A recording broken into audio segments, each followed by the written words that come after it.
مگر روز حضرت عمر رضی الله عنه هنگام بررسی امور بود، ناگهان چشمش میگه به یک مرد افتاد که در بغل خود میگه یک طفل بود.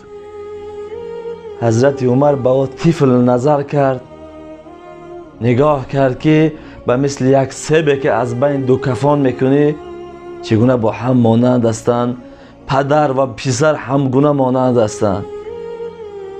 عمر رضی الله عنه به پدر و پسر نگاه کرد و گفت و الله قسم یکم بار است که میبینم پدر به پسر اینقدر مانند باشد. پدر در جواب گفت ای امیر المؤمنین، به خداوند قسم این طفل را مادرش در قبر به دنیا آورده است. حضرت عمر رضی الله عنه گفت وای بر تو، چگونه طفل را مادر در قبر به دنیا می آورد؟ این جوان گفت ای امیر المؤمنین، وقتی من به جهاد می رفتم، با لشکر سفر داشتم، مادر در خانه تنها ماند. وقت ودا کردن با مادر، به این مادر گفتم این طفلی که در بطنت هست او را به خدا امانت گذاشتم. وقتی میگه از سفر بازگشتم، شنیدم که همسرم از عالم چشم پوشیده است. میگه شب با پسر عمکم به نزد قبرستان گذر کردیم، در چشممون یک روشنی زد. و پسر عمکم گفتم این روشنی چیست؟ پسر عمکم گفت نمیدانم، چند روز می شود مشاهده میکنم همین روشنی از قبر همسر تو است.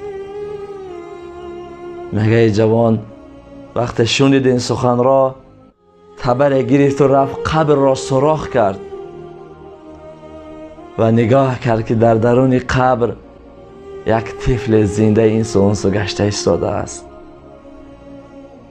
میگه ناگهان از غیب ندای آمد، گفت ای امانت گذار، امانتت را بگیر. اگر تو مادر این فرزندم به ما امانت میگذاشتی، مادرشم زنده به دریافت میکردی. الله اکبر. میگه وقتی که طفل را از قبر گرفتیم، قبر محکم شد. نگاه کنین، امانت به خدا گذاشت، امانت را گرفت. خداوند در امانت خیانت نمی کند. خداوند وعده کرد خلاف نمی کند. چگونه که حضرت یعقوب حضرت یوسف را بلاوه پسر کلانیش امانت گذاشت، او را از دست داد.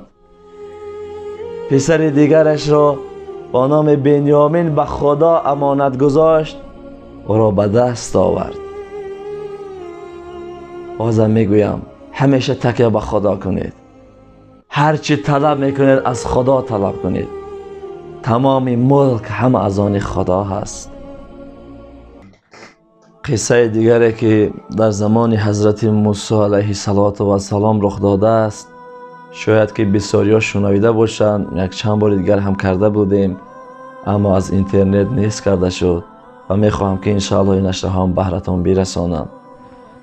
میگه روزه یک جوان به نزد حضرت موسی علیه السلام آمد، گفت ای موسی، دعا کن که خداوند مرا بای گرداند. حضرت موسی علیه السلام گفت ای جوانی خوب، همین کم بضاعت بودنت بسیار خوب است. گفت نه، من میدانم که دعای پیامبران تیر در نشان است. دعا کن خداوند مرا بای گرداند. من بیزار شدم از این نسک و نخود خوردن. من هم میخواهم که از نعمتهای خداوند، از گوشت گاو و گوسفند بخورم. یک روی که میکرد حضرت موسی علیه السلام دست برداشت و در حق این جوان دعا کرد. میگه مدت نگذشت این جوان تا اندازه میگه بای شد که سومش حد و کنار نداشت. وقتی میگه سوم زیاد این جوان برداشت دستی بر زنا زد، با چندین دخترها زنا کرد. در زمان حضرت موسی علیه السلام اگر در روی زنا شخصی را می قپیدن او را در دار می آویختن. مگر روز در روی زناش داشتنش و او را خواستن که بدار آویزند. حضرت موسی علیه السلام به کوچه گذر کرد، نگاه کرد که مردم زیاد جمع آمده است. یکی را فریاد کرد، گفت در اینجا چی گپ است؟ در آن زمانها پیامبران را ساز نمی شناختند. گفت یک جوان در دار می کشیم. گفت سبب در چی است که او را در دار می کشین؟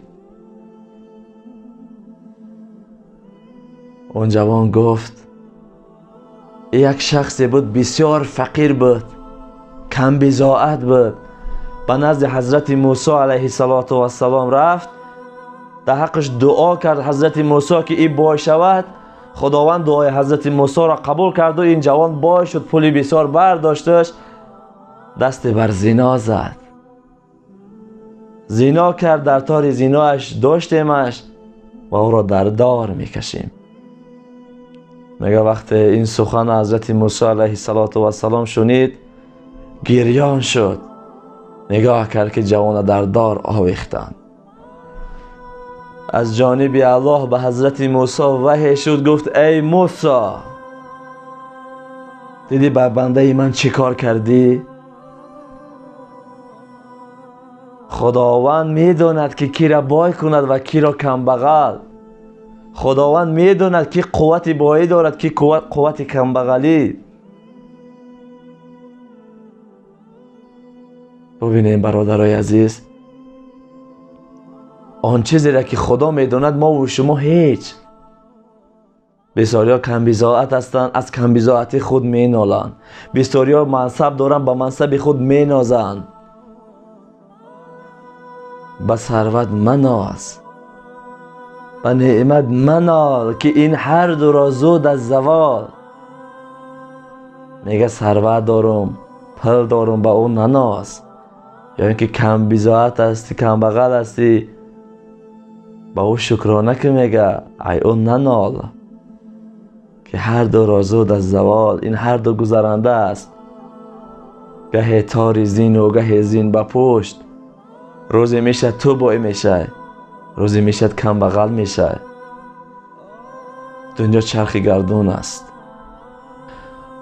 در آخر گفتنی هستیم که خداوند هر یکی ما و شما را برای صراط المستقیم هدایت کند و کسی که این قصه ها را تا آخر گوش انداخت خداوند ثواب ای را در نامه اعمال هر یکی ما و شما کتابت گرداند. و دعا میکنیم که خداوند ما را از همه بندگان گرداند که شکرانه نعمتش کنیم، با ثروت خودمان ننازیم، با کم بغلی خودمان ننالیم. و دعا میکنیم که خداوند جوانای دور وطن نگهبان باشد، با وطن با دستی پر، با سری بلند و نزد پدر و مادر همسرانشان بر بگرداند. خداوند کل مردم مهاجر را نگهبان باشد. خداوند کل مردم فقیر و دارا را نگهبان باشد که بایش به گمراهیش نبرد، فقیریش به کفر نبرد. خدایا را مددگارتان باشد. فی امان الله.